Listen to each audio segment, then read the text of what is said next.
He aquí una historia de violencia, anécdotas de vidas trastocadas por la pobreza y desigualdad, recuerdos que no hacen parte de mi memoria, pero sí de eso que me constituye. Mi abuelo siempre ha sido un ávido escritor. De él heredé mi amor por la escritura. Entonces, como mi mayor acto de amor con él, le dedicaré este video, para que su vida quede inmortalizada.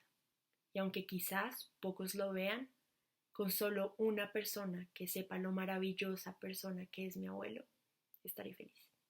Mi abuelo creció en condiciones muy precarias. Sin embargo, nunca le faltó el amor de familia. Colombia tiene la costumbre de romantizar la pobreza, y con este video no planeo hacer eso. Más bien, quiero hacer una revisión histórica de cómo estas condiciones forjaron los seres humanos que ahora llama hijos, y que con esfuerzo sacó adelante. Como dije, la violencia en Colombia permeó la historia de mi familia. Mi bisabuelo nace en una época de profunda tensión y en una familia liberal en medio de un contexto conservador hegemónico. La guerra de los 1000 días acontecía mientras su padre lo paría. A los 18 es enlistado en las fuerzas militares, y en palabras de mi abuelo, esta época se vio impregnada por la milicia chilena, para mantener a las tropas sumisas y con fuertes medidas disciplinarias y castigos humillantes, con el fin de que juraran por honor dar la vida si fuera necesario para imponer en el país el sistema de gobierno republicano democrático. Sin embargo, como luz en la oscuridad, mi bisabuelo encuentra en el arte un escape, o quizás una alternativa, a la sangre que corría por las calles de su pueblo. Por esta razón, se convirtió en un prolífico artista, y la palabra prolífico no debe esconder las abundantes cualidades que tenía. Era un virtuoso maestro en la música. Sus manos creaban obras de arte que llegaban a Roma, y su incesante trabajo ayudó a forjar la cultura de Mogotes. La guerra de los 1000 días trajo consigo desigualdades que fueron difíciles de sobrevenir. Pobreza extrema, abandono del Estado en pueblos distintos a la capital, y la instrumentalización de las poblaciones que en ellos vivían. No solo eso, sino un ambiente de tensión que se veía irrumpido por los frecuentes disparos que se escuchaban en las calles de los pueblos. Mi abuelo tuvo que recoger a su padre, que fue víctima de los 100 azotes con espinas de naranjo que proporcionaban los chulavitas a aquellos que osaran pensar distinto a ellos. Y como una especie de cínica tortura, a los liberales no se les permitía usar transporte público. Así que don Primitivo tuvo que pasar 6 días caminando de casa en casa, buscando campesinos que les dieran posada, algún ungüento rudimentario que le permitiera limpiar la carne viva que se veía expuesta en el cuerpo de su padre, y algún alimento para saciar el hambre. Este terrible hecho no hizo que su esperanza se desvaneciera, y como una casualidad del destino, aquella niña que recogía los barcos de papel que lanzaba al río con el deseo de que alguien los encontrara, osó en gritarle en alguna ocasión al verle cargar naranjas: quien tuviera la dicha de saborear esas delicias. A lo que mi abuelo con perspicacia respondió: si la señorita lo acepta, le regalo las más grandes y maduras, para que endulce sus atractivos labios. Y así fue. Esta dulce niña, Trinidad Rivero, contrajo matrimonio con don Primitivo. Su matrimonio, a pesar de desbordar de amor, carecía de las necesidades básicas para el ser humano. Su vivienda era una humilde casita con techo de paja. Poco después, y con mucho esfuerzo, logró formar un hogar que no contaba con alcantarillado, tampoco con energía eléctrica, pues el abandono del Estado era tal que, a pesar de que la electricidad ya había llegado a Bogotá en 1906, no fue hasta 1946 que Mogotes presenció sus primeros 4 postes de alumbrados públicos, uno en cada esquina. La religión, que ha jugado un papel tan importante en la historia colombiana, bendijo el matrimonio, no sin antes lanzar una amenaza, y es que el nacimiento de los hijos era fundamental para que la unión funcionara, y que cualquier tipo de prevención del embarazo era un pecado fulminante y que sería castigado ante los ojos de Dios. No es sorpresa que la Iglesia ejerciera un poder tal en las familias colombianas. Sin embargo, no deje de impactar, o al menos a los ojos de hoy, que tal intromisión en los asuntos más íntimos de la pareja fuera tan aceptada en la época. El catolicismo forjó una identidad colectiva y el puritanismo se inmiscuyó en la unidad básica de los estados, las familias. No fue en el único aspecto en que la Iglesia se introdujo, pues como se conoce, esta institución apoyó sin cesar a los conservadores.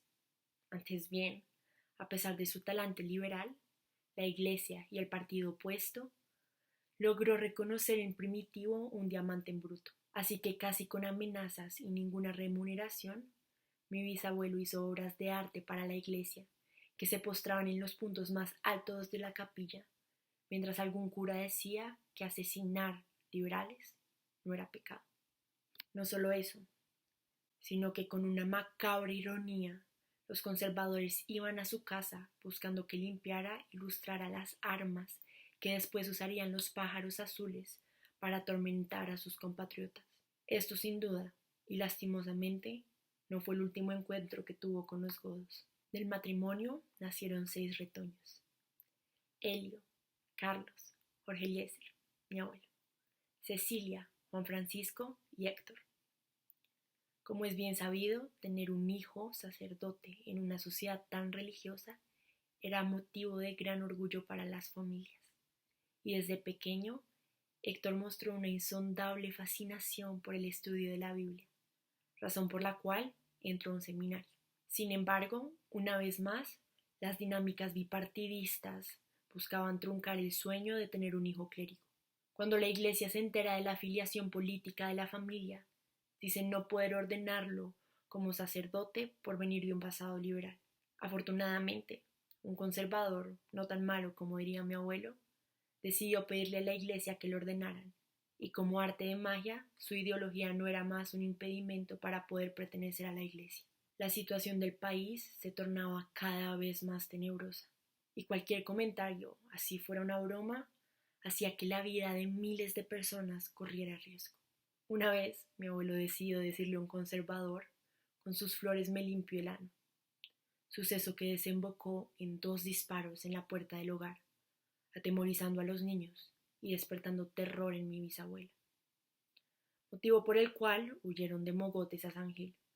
Pero estas dulces mieles de un nuevo paraíso culminaron pronto, pues la escasez no se hizo esperar y tuvieron que regresar a su hogar a pesar del miedo que esto les generara. Pero como siempre, la historia tiene muchos personajes, y uno, el cual me causa mucho orgullo, es mi bisabuela, quien quedó huérfana a la edad de 4 años, debido a una enfermedad que rondaba en los pueblos, en los que el acceso a la salud era casi un sueño utópico para muchos. Como en la época estaba naturalizado que las niñas no estudiaran, mi abuela trabajó desde pequeña en una panadería de su tío Marciano. Este local se encontraba cruzando la calle de uno de los sueños más grandes de mi bisabuela: asistir al colegio. Así que, después de trabajar, y en palabras de mi abuelo, la niña, colgada en los barrotes de la ventana de la institución, con sus piecitos al aire, escuchaba las clases que dictaban las maestras, y de esta forma, la pequeña aprende sus primeras lecciones de leer y escribir. Estando en el parque principal, vio a una maestra que dictaba clases en ese colegio, y sin dudarlo 2 veces le comunicó su deseo de estudiar. A lo que, con ojos curiosos y una dulce sonrisa, la maestra le respondió que su papá era quien la debía inscribir en el colegio. Con lágrimas en los ojos, Trinidad le explicó que era huérfana, y como un ángel en la vida de mi bisabuela, la maestra asumió el cargo de tutora y matriculó a la niña en la escuela municipal, en donde demostró gran interés en aprender y ser la mejor. Una vez casada con Primitivo, cocinaba y vendía sus dulces manjares. Trabajó cuanto pudo para ayudar a traer el pan a la casa, y fue una gran católica, pues a pesar de todas sus adversidades, buscó siempre apoyar a su comunidad.